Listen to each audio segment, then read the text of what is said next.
In this video, we know about the use of need and dare as models. जैसा कि हम लोग जानते हैं कि नीड और डेयर वह मॉडल वर्ब भी है और ऑक्सिलरी वर्ब के रूप में भी इसका यूज़ किया जाता है।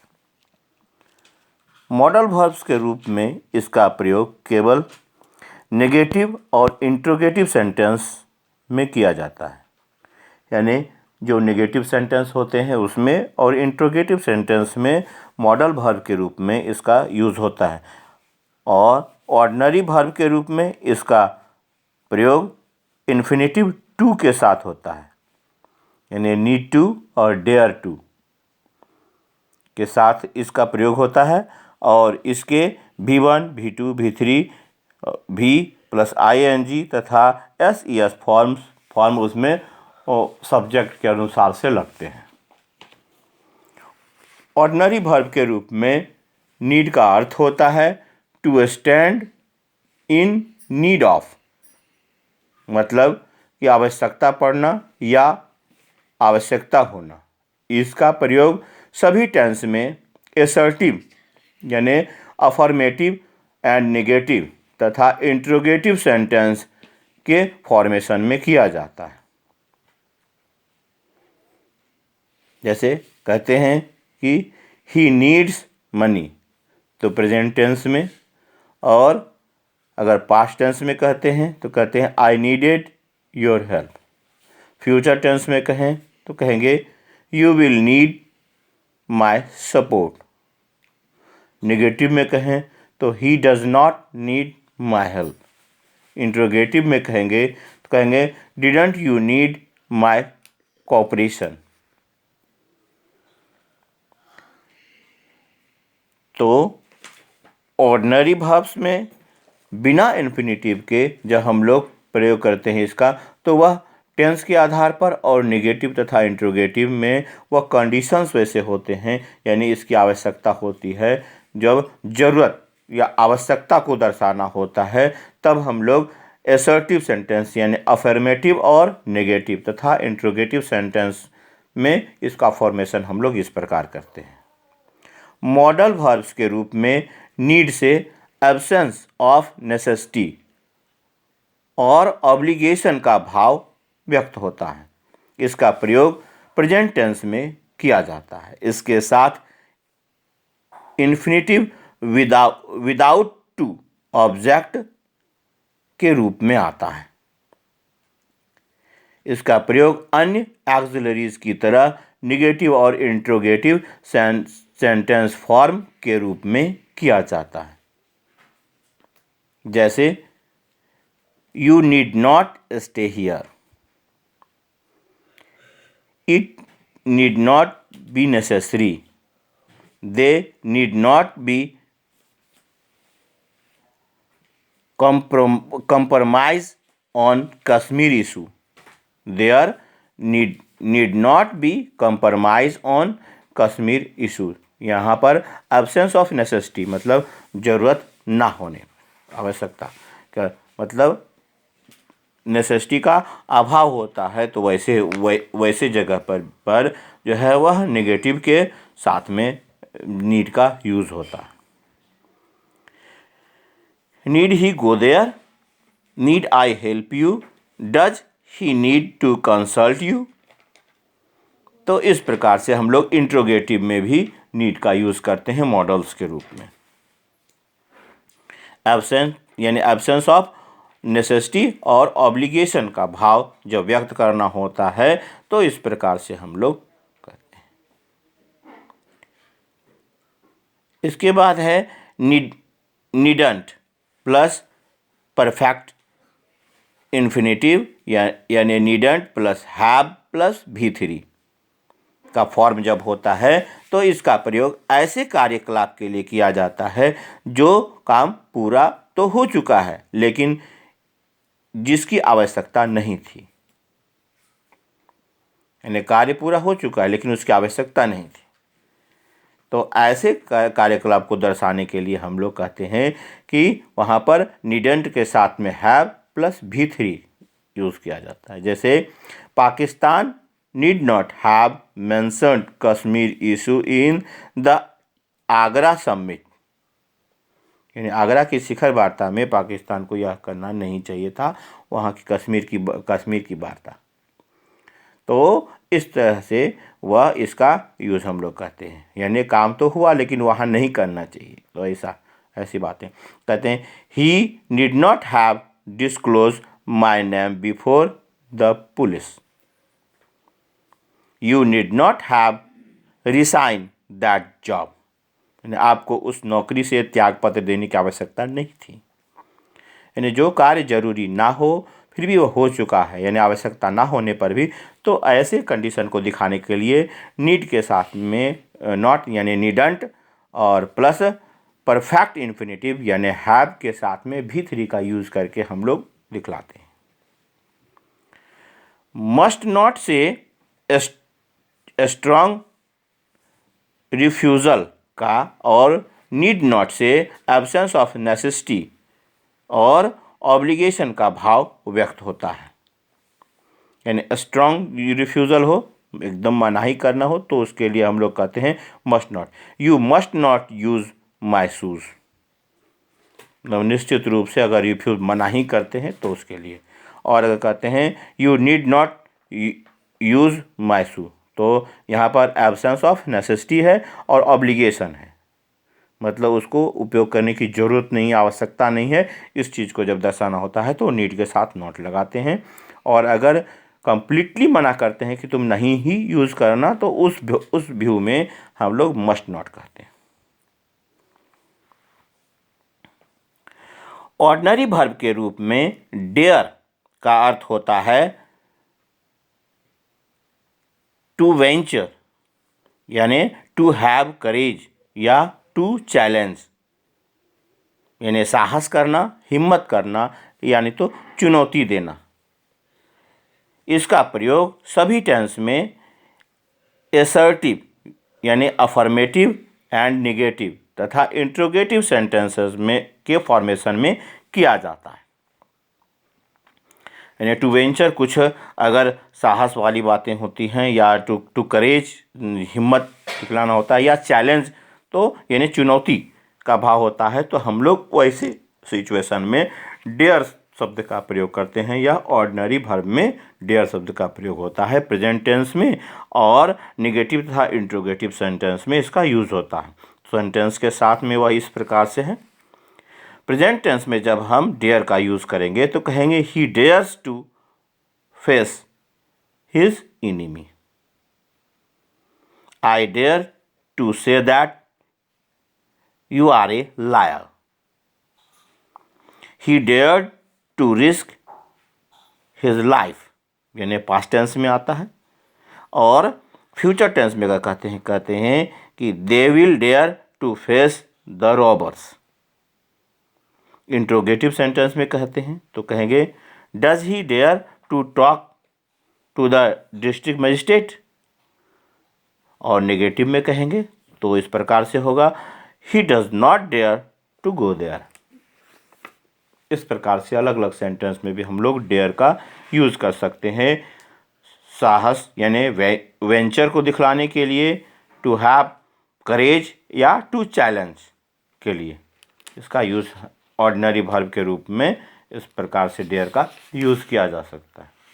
मॉडल एक्सुलरीज के रूप में डेयर से अभिप्राय है टू टेक करेज और टू वेंचर, यानी मॉडल वर्ब के रूप में डेयर का प्रयोग नेगेटिव और इंट्रोगेटिव सेंटेंस फॉर्म के लिए किया जाता है।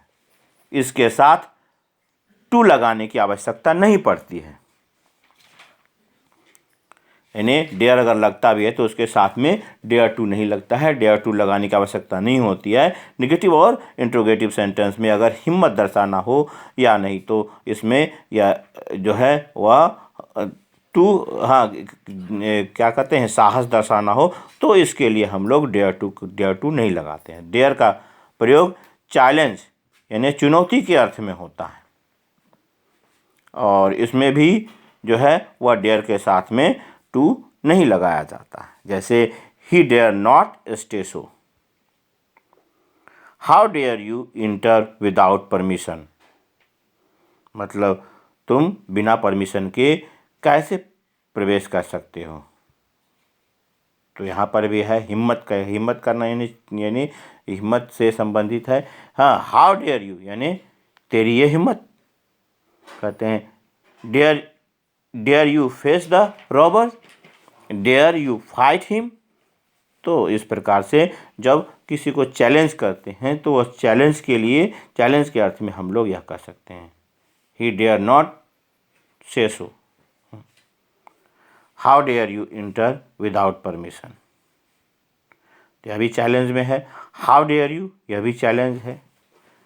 Dare you face the robbers, ये इसमें भी चैलेंज है। And dare you fight him, इसमें भी चैलेंज है। अब नीचे दिए गए सेंटेंस को समझें और अपना कॉन्सेप्ट क्लियर करें कि नीड या डेयर का प्रयोग किस प्रकार मॉडल वर्ब और मैन यानी ऑर्डिनरी वर्ब के रूप में होता है।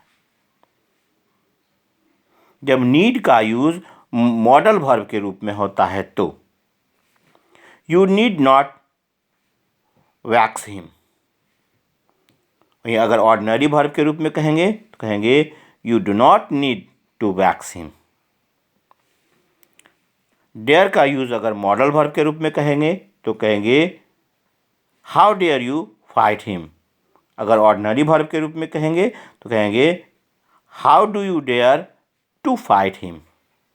तो जब दोनों तरह के सेंटेंस को दर्शाना हो तो उस वक्त हम लोग जो है सेम सेंटेंस हो और मॉडल में भी दर्शा रहे हो और उसी चीज़ को अगर ऑर्डिनरी वर्ब के रूप में दिखा रहे हो तो वहाँ पर हम लोग नीड के साथ और डेयर के साथ टू का यूज़ करते हैं और उसमें डू लगता है, सब्जेक्ट के बाद डू का यूज़ किया जाता है। मॉडल वर्ब्स के रूप में नीड और डेयर से पहले कोई हेल्पिंग वर्ब नहीं लगता है, तो उस स्थान पर डू डज का यूज़ हम लोग कर सकते हैं। हेल्पिंग वर्ब का यूज़ नहीं होता है इसमें, तो मॉडल वर्ब्स में इसका यूज़ नहीं होता है। लेकिन ऑर्डिनरी वर्ब में डू डज का यूज़ यानी हेल्पिंग वर्ब का यूज़ होता है। नीड हो या डेयर हो तो इसके पहले हेल्पिंग वर्ब किसी भी रूप में नहीं लगता है।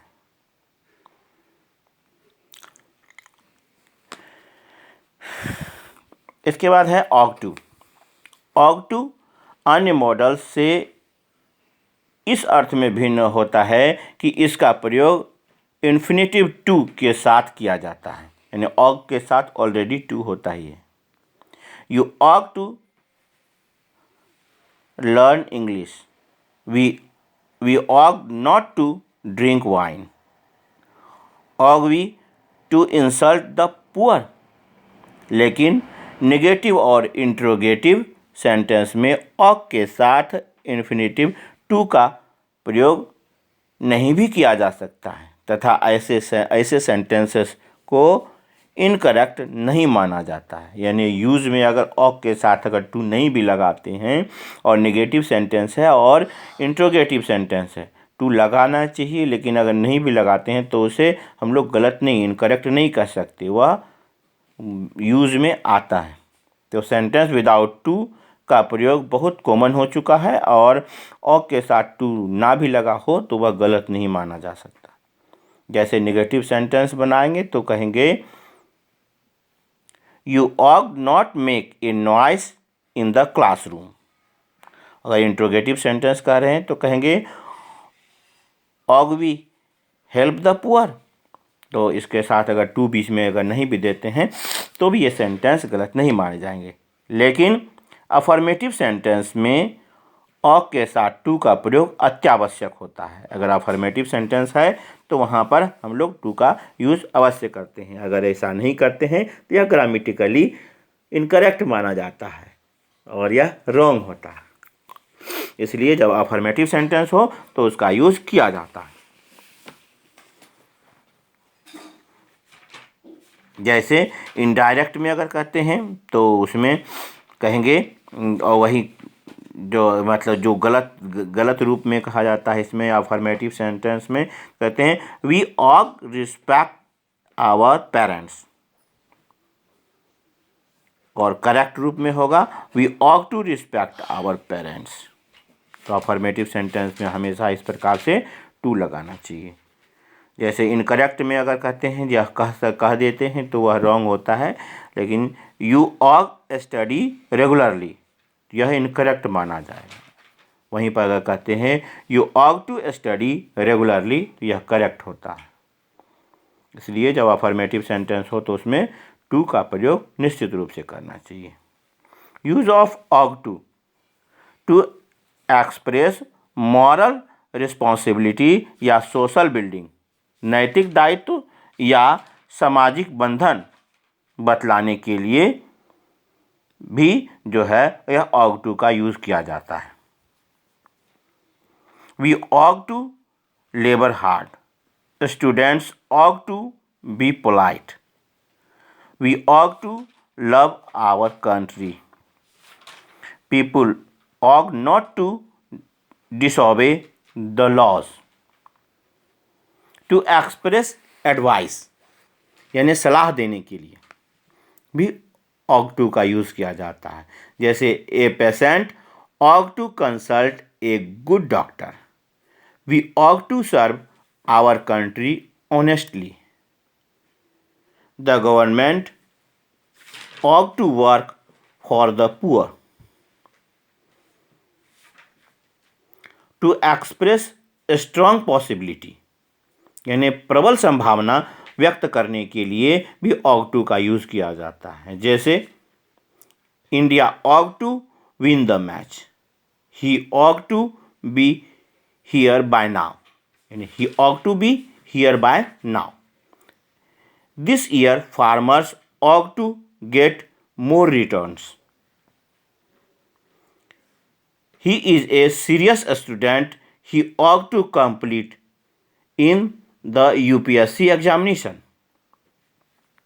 तो स्ट्रॉन्ग पॉसिबिलिटी हो, प्रबल संभावना हो, तो वहाँ पर भी ought to का यूज़ होता है। एडवाइस एक्सप्रेस करना हो उसमें भी ought to का यूज़ होता है, और मॉरल रिस्पॉन्सिबिलिटी और सोशल बिल्डिंग में भी ought to का यूज़ किया जाता है। इसके साथ ही to express moral responsibility in past, बीते समय में अगर मॉरल रिस्पॉन्सिबिलिटी को बतलाना हो यानी नैतिक जिम्मेदारी अगर बीते हुए समय में अगर बतलाते हैं तो वहाँ पर ought to plus have plus V3 का यूज़ किया जाता है। जैसे कहते हैं you ought to have complete the work, तुम्हें काम पूरा करना चाहिए था। You ought not to have wasted money, तुम्हें धन बर्बाद नहीं करना चाहिए था। कहते हैं you ought not to have wasted money, तो टू का यूज़ यहाँ पर नहीं भी कर सकते हैं तो इसलिए कहा गया है, लेकिन टू इसलिए अंडर ब्रैकेट दिया है तो यह नेसेसरी नहीं है, लेकिन लगाते हैं। नॉट के बाद में टू लगाएंगे, ऑग टू नॉट ना कहेंगे, ought not to. Ought you to have wasted money, तो वह जब इंट्रोगेटिव सेंटेंस के रूप में इसको बोलते हैं तो इस प्रकार से कहते हैं।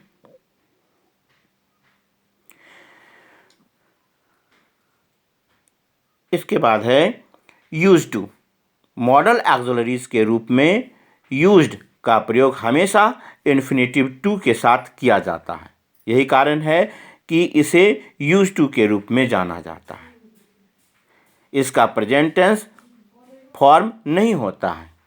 यूज्ड टू कहते हैं, यूज्ड टू इसका प्रेजेंट टेंस फॉर्म नहीं होता है, हमेशा यह पास्ट टेंस के रूप में ही होता है, लेकिन इसका प्रयोग हमेशा पास्ट टेंस में किया जाता है।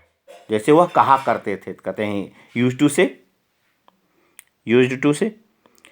यह अफर्मेटिव, निगेटिव और इंट्रोगेटिव सेंटेंस में एक समान प्रयुक्त होता है। जैसे कहते हैं he used to go out for a walk, affirmative में। निगेटिव सेंटेंस में कहते हैं he used not to go out for a walk. वहीं इंट्रोगेटिव में कहेंगे तो कहेंगे used he to go out for a walk. तो इंट्रोगेटिव में हो जाएगा तो वहाँ पर यूज्ड पहले आ जाएगा और उसके बाद में ही to go out for a walk, तो used he to go out for a walk, यह इंट्रोगेटिव में आएगा, तो इसमें किसी भी प्रकार का चेंजिंग नहीं किया जाता है। बाद में यूज फॉर,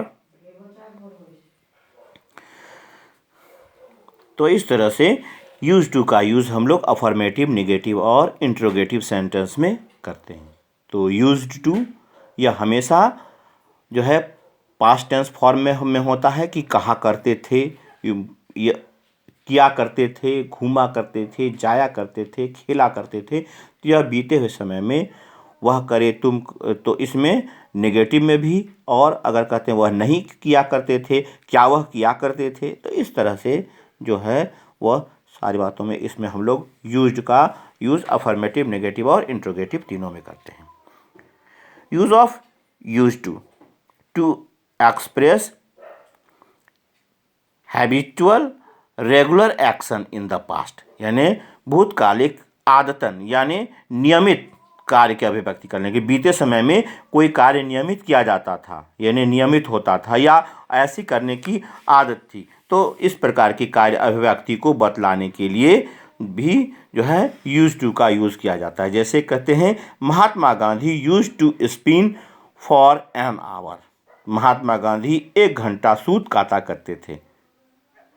कहने का अर्थ है कि सूत काटना जो कहते हैं कि वह कॉटन से लेकर के उसका थ्रेड बनाने को कहते हैं सूत काटना, तो वह स्पिन में आता है। स्पिन वर्ड से दोनों पूरी बातें हो जाती हैं। कहते हैं Mahatma Gandhi used to spin for an hour in the morning, सवेरे के समय में महात्मा गांधी सूत काटा करते थे 1 घंटा।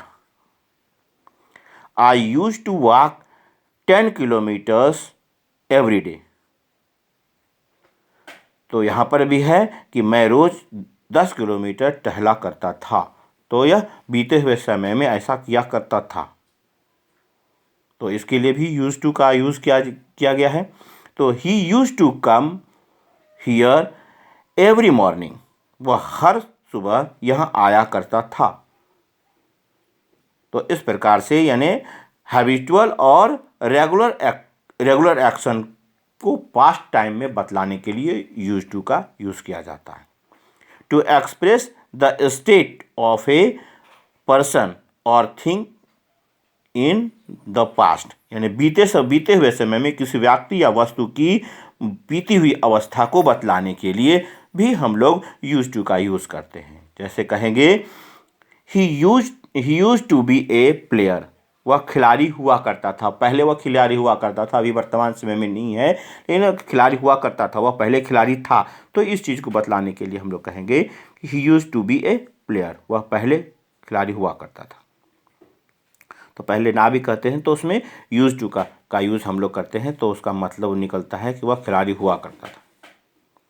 I used to live in Kolkata, मैं कोलकाता में रहा करता था। There used to be a temple there, यहाँ एक मंदिर हुआ करता था। तो यह सारी बातें जो हैं वह पहले के समय में किसी भी चीज़ की स्थिति को यानी स्टेट यानी अवस्था को बतलाने के लिए, पर्सन हो या थिंग हो, किसी भी अवस्था को बतलाने के लिए यूज टू का इस प्रकार यूज़ किया जाता है। जैसे Mohan use to read 10 hours but now he reads 2 hours, जैसे मोहन 10 घंटे पढ़ा करता था लेकिन अब 2 घंटे पढ़ता है। तो पहले के समय में वह बहुत पढ़ता था, मतलब कहने का अर्थ है कि वह 10 hours पढ़ता था, तो उसमें हम लोग कहते हैं कि हाँ Mohan use to read 10 hours but now he reads 2 hours, तो अभी वह 2 घंटे पढ़ता है। He used to drink wine but now he drinks milk, तो वह पहले शराब पिया करता था लेकिन अब दूध पीता है। तो इस प्रकार की चीज़ों को यानी पहले की स्थिति को दर्शाने के लिए हम लोग इस प्रकार से यूज करते हैं। यूज्ड का प्रयोग एडजेक्टिव के रूप में भी किया जाता है, लेकिन तब इसका अर्थ होता है हैबिचुएटेड यानी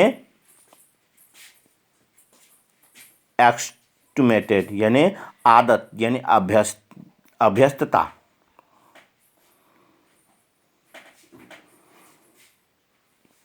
के लिए होता है, यानी हैबिचुएटेड के लिए यानी आदि यानी अभ्यस्तता को बतलाने के लिए इसका यूज़ होता है। लेकिन जब इसका प्रयोग इस अर्थ में होता है तब यह मॉडल एक्सुलरीज के रूप में नहीं रहता, यानी मॉडल एक्सुलरी नहीं रह जाता। मॉडल एक्सुलरी के रूप में इसका टू इन्फिनेटिव के साथ में इसका प्रयोग होता है। लेकिन जब यह हैबिचुएटेड के सेंस में प्रयोग में लाया जाता है तो इसके साथ टू प्रीपोजिशन टू प्रीपोजिशन का काम करता है, यानी एडजेक्टिव के साथ में। तब यह टू जो है वह यूज के साथ में टू यह प्रीपोजिशन के रूप में लगता है और यह टू प्रीपोजिशन का काम करता है। तो एडजेक्टिव के रूप में यूज्ड के पहले बी बिकम गेट का प्रयोग निश्चित रूप से होता है, जो किसी भी टेंस में प्रयुक्त हो सकता है। साथ ही यूज्ड के बाद preposition to plus noun, pronoun, phrase या present participle, gerund plus verb यानी प्लस आईएनजी का प्रयोग अवश्य होता है। जैसे कहते हैं कि सेंटेंस मिले तो they are use to smoking, यहाँ पर टू का यूज जो है वह प्रीपोजिशन के रूप में है और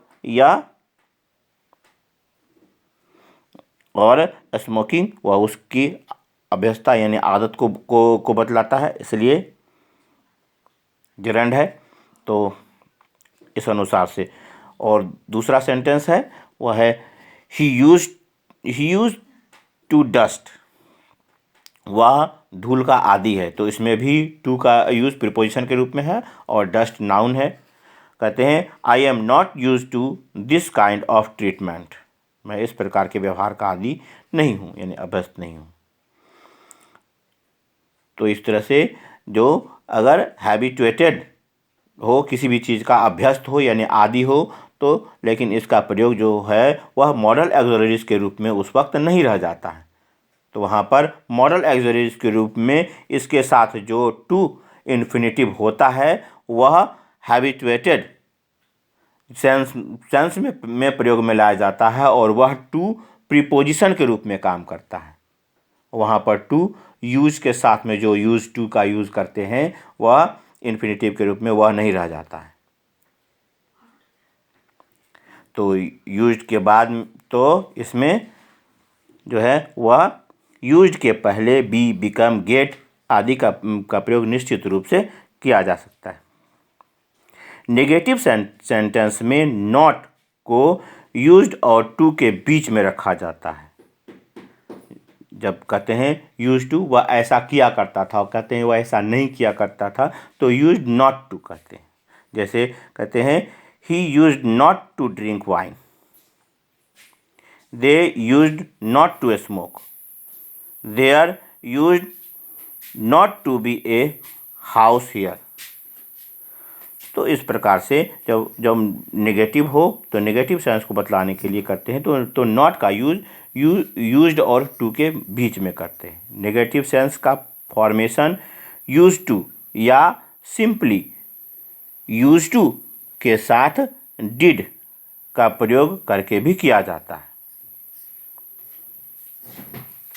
जैसे कहते हैं कि he used not to smoke, अगर नेगेटिव में अगर बनाते हैं तो यह भी कर सकते हैं he did not use to smoke, तो वहाँ पर यूज्ड ना होकर के यूज़ हो जाता है। अगर डिड लगा देते हैं तो वहाँ पर यूज़ होगा। वही कहते हैं he did not use to smoke. कहते हैं they used not to insult the poor, तो वहीं अगर डिड लगाएंगे तो कहेंगे they did not use to insult the poor. तो उसमें डिड लगाने पर यूज में यूज होगा, यूज के जगह यूज्ड का यूज नहीं होगा। क्वेश्चन टैग में डिड का प्रयोग यूज टू से ज़्यादा प्रीफर रूप में किया जाता है। फिर भी यूज टू का प्रयोग करना यहाँ गलत नहीं माना जाता है। जैसे कहते हैं she use to help the poor, used she not. लेकिन जो है प्रेफरेबल के रूप में जो होते आया है क्वेश्चन टैग में जिसका यूज़ करते हैं, तो उस जगह में वह इस प्रकार से होता है, वह गलत नहीं माना जाता है। तो यूज्ड सी नॉट भी कह सकते हैं, लेकिन अगर यह कहते हैं इस प्रकार से कि she used to help the poor didn't she, तो यह प्रेफरेबल होता है, जो नियम के अनुसार से, क्वेश्चन टैग के नियम के अनुसार से होता है। क्योंकि यूज्ड पास्ट टेंस में है तो उसके अनुसार से डिडंट सी लास्ट में टैग के रूप में लगता है। फिर अगर कहते हैं कि he used not to gamble, used he, तो इसके जगह में हम लोग वह यहाँ पर बीच में निगेटिव है तो लास्ट में पॉजिटिव होता है, तो इसको इस प्रकार से कहते हैं, वह जो व्यवहार में है वह है इस प्रकार से कि he used not to gamble, did he, क्या वह ऐसा करता है, मतलब वह जुआ नहीं खेलता है, क्या वह जुआ नहीं खेला करता था, क्या वह करता था, तो इसके लिए हम लोग डिडंट ही का यूज़ करते हैं। लेकिन उसके जगह तो डिड ही, तो उसके जगह में यूज्ड ही का यूज़ हम लोग कर सकते हैं। तो इस प्रकार से यह थे नीड, ऑग टू और यूज टू का यूज़, जो मॉडल्स का लास्ट भाग था। अपनी सुविधा के अनुसार से इस वीडियो को देखें और समझने का, और इसे समझें, इन टर्म्स को लिखकर याद करें तथा एक्सरसाइज में दिए गए जो क्वेश्चन आंसर हैं उसे भी बनाने का प्रयास करें। अपने सिलेबस के अनुसार से इसे पढ़ें और वीडियो को सुविधा अनुसार देखें। धन्यवाद।